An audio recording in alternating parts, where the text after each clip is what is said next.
Hello दोस्तों, आज हम शुरू कर रहे हैं मॉडिफिकेशन टूल बार में अगला टॉपिक। मॉडिफिकेशन टूल बार में हमारा अगला टॉपिक है रोटेट कमांड। अब देखिए रोटेट में क्या करते हैं। सबसे पहले यहाँ से एक ऑब्जेक्ट क्रिएट करते हैं। सपोज यहाँ से एक ऑब्जेक्ट क्रिएट किए, रेक्टेंगल ले लिए। अब हम क्या करते हैं रोटेट कमांड में, रोटेट कमांड के लिए क्या करते हैं, शॉर्टकट कमांड डालते हैं, आर ओ इंटर करते हैं। आर ओ इंटर करने के बाद क्या करते हैं, ऑब्जेक्ट को सिलेक्ट करते हैं और सिलेक्ट करके इंटर कर देते हैं। ठीक है, उसके बाद क्या करते हैं, किसी एक बेस पॉइंट पे क्लिक कर देते हैं। बेस पॉइंट पे क्लिक करने के बाद इस ऑब्जेक्ट को अब देखिए रोटेट कर रहे हैं, आप किसी भी डिग्री एंगल पे आप रोटेट कर सकते हैं। ठीक है, अब यहाँ पे क्या है, अगर आपका ऑर्थो ऑन रहा तो आप 0 या 360, 90 डिग्री, 180 डिग्री और 270 डिग्री पे आप रोटेट कर सकते हैं जब आपका ऑर्थो ऑन रहेगा तब।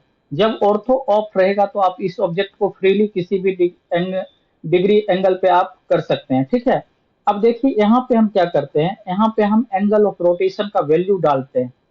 एंगल ऑफ रोटेशन का वैल्यू डालते हैं, 60 डिग्री का एंगल लेते हैं। यहाँ पे 60 डिग्री का एंगल यहाँ पे इंटर कर दिए।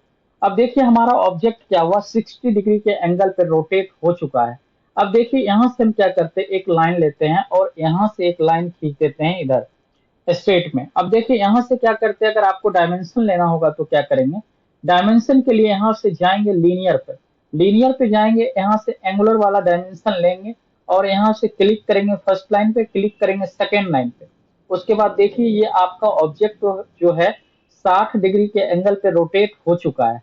आप इस तरह से किसी भी ऑब्जेक्ट को किसी भी एंगल पे आप रोटेट कर सकते हैं रोटेट कमांड से। ठीक है, ये है हमारा रोटेट कमांड।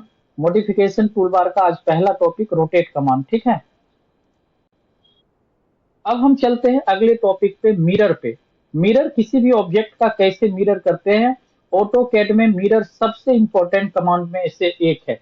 ठीक है, अब यहाँ पे हम क्या करते हैं, एक ऑब्जेक्ट लेते हैं। एक ऑब्जेक्ट, सपोज ये हम एक ऑब्जेक्ट क्रिएट कर दिए। अब ऑब्जेक्ट क्रिएट करने के बाद क्या करते हैं, एक मिरर सेट कर देते हैं। अब सपोज कि हम यहाँ पे, आप मिरर सेट कर दीजिए, आप यहाँ पे मिरर सेट कर सकते हैं। यहाँ पे मिरर सेट कर दिए।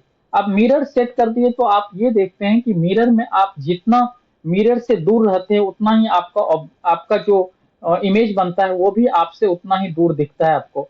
अब यहाँ से देखिए, हम यहाँ से आप मेजरमेंट ले लीजिए कि मिरर को आप ऑब्जेक्ट से कितना दूर आप सेट किए हैं।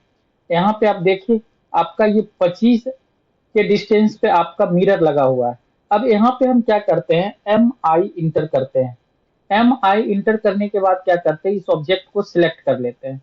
सिलेक्ट करने के बाद क्या करते हैं, इंटर कर देते हैं। अब क्या करते हैं, ये हमारा मिरर का फर्स्ट एक्सिस पॉइंट है। उसके बाद फर्स्ट एक्सिस पॉइंट पे क्लिक करते हैं और नीचे हमारा मिरर का सेकेंड एक्सिस पॉइंट है। फर्स्ट एक्सिस पॉइंट पे क्लिक करने के बाद मिरर के सेकेंड एक्सिस पॉइंट पे क्लिक कर देते हैं। अब देखिए हमारा ऑब्जेक्ट 25 पे इधर था और 25 पे मिरर हो चुका है। मिरर करने के बाद क्या करेंगे, इंटर कर देंगे। आपका ऑब्जेक्ट मिरर हो चुका है यहाँ पे। अब देखिए आप इस तरह से क्या कर सकते हैं, एक और देख लीजिए। यहाँ पे देखिए, अगर आपका मिरर इसी ऑब्जेक्ट के पे, सपोज मान लीजिए कि इस लाइन को हम मिरर मान लेते हैं। अब यहाँ पे देखिए क्या करते हैं, एम आई इंटर करते हैं। एम आई इंटर करते हैं और ऑब्जेक्ट को सिलेक्ट कर देते हैं। सिलेक्ट करने के बाद इंटर कर देते हैं। अब क्या करते हैं, इसको हम फर्स्ट एक्सिस पॉइंट मान लेते हैं और इसको हम सेकेंड एक्सिस पॉइंट मान लेते हैं। अब यहाँ पे देखिए, क्लिक करके सेकेंड एक्सिस पॉइंट पर और इंटर कर दिए। अब देखिए हमारा ऑब्जेक्ट क्या हो चुका है, मिरर हो चुका है। अब यहाँ पे इसी लाइन को हम क्या किए, मिरर मान लिए। इसी लाइन को हम मिरर मान लिए, हमारा ऑब्जेक्ट मिरर हो चुका है। अब देखिए क्या करते हैं, कई बार अगर आप इस तरह से, अगर आप यहाँ से लाइन नहीं खींचे हैं तो भी आप मिरर कर सकते हैं। एम आई इंटर करेंगे, ऑब्जेक्ट को सेलेक्ट करेंगे। सेलेक्ट करने के बाद क्या करते हैं, इंटर कर देते हैं। इंटर करने के बाद आप क्या करते हैं, जहां से आप क्लिक करेंगे वो आपका मिरर हो जाएगा। आप यहाँ से ऑर्थो ऑन करेंगे तो आपका स्टेट में आपका ऑब्जेक्ट मिरर हो जाएगा। अदरवाइज आपका ऑर्थो ऑन नहीं रहेगा तो ये लाइन जिस तरह से आपका मूव करेगा उसी तरह से आपका ये मिरर जिस तरह से मूव करेगा उसी तरह से आपका ऑब्जेक्ट भी मूव करेगा। यहाँ से हम ऑर्थो ऑन करते हैं और क्लिक कर देते हैं सेकेंड एक्सिस पॉइंट पे। फर्स्ट एक्सिस पॉइंट और सेकेंड एक्सिस पॉइंट पे क्लिक करने के बाद आप इंटर कर देते हैं, आपका ऑब्जेक्ट मिरर हो जाता है। ठीक है, ये था हमारा मिरर कमांड। अब देखिए अगले टॉपिक पे चलते हैं हम। अगला है हमारा स्केल। अब देखिए स्केल में क्या होता है, स्केल में सबसे पहले आपको स्केल फैक्टर को ध्यान से आपको स्केल फैक्टर के बारे में जानना होगा। ध्यान से आपको स्केल फैक्टर के बारे में जानना होगा। कोई भी ऑब्जेक्ट हमेशा 100% में होता है, मतलब 1 में होता है, 1 इक्वल टू 100%। अब यहाँ से देख लीजिए, आप क्या करते हैं कि जैसे मान लीजिए यहाँ से एक ऑब्जेक्ट ले ली, इसको हम एक मेजरमेंट के साथ ले लेते हैं। यहाँ से सपोज मान लीजिए कि हम यहाँ से ऑब्जेक्ट ले लिए हैं, इसको हम एक मेजरमेंट लेते हैं। पहले एक रेक्टेंगल ड्रॉ करते हैं। रेक्टेंगल ड्रॉ करने के बाद हम यहाँ पर क्या करते हैं, इसको हम मेजरमेंट के साथ 40 और 20 का एक रेक्टेंगल क्रिएट कर लेते हैं। 40 और 20 का हम एक रेक्टेंगल क्रिएट कर लिए। अब देखिए यहाँ पे क्या करते हैं, अगर आप देखिए स्केल फैक्टर के बारे में आप देख लीजिए एक बार। अगर आप 1 से कम वैल्यू डालते हैं तो आपका ऑब्जेक्ट छोटा होगा। अगर आप 1 से अधिक वैल्यू डालते हैं तो आपका ऑब्जेक्ट बड़ा होगा। अगर आप सपोज 2 डालते हैं, सपोज 3 डालते हैं, सपोज 4 डालते हैं, तो आपका क्या होगा कि जैसे आप 2 डालेंगे तो आपका ऑब्जेक्ट जितना बड़ा था उससे दुगुना हो जाएगा। अगर आप 0.5 डालेंगे तो जितना बड़ा आपका ऑब्जेक्ट था उससे आधा हो जाएगा। तो ये आपको स्केल फैक्टर का वैल्यू आपको कुछ ध्यान में रखना है।